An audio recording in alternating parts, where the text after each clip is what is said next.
Today we're cutting up this old pecan on the sawmill. These trees hide some beautiful lumber inside, but they will devastate a sawmill blade.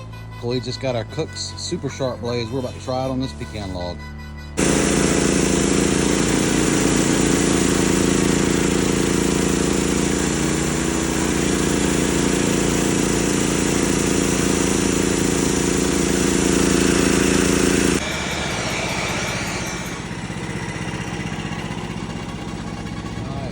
And look at that, beautiful. Beautiful log.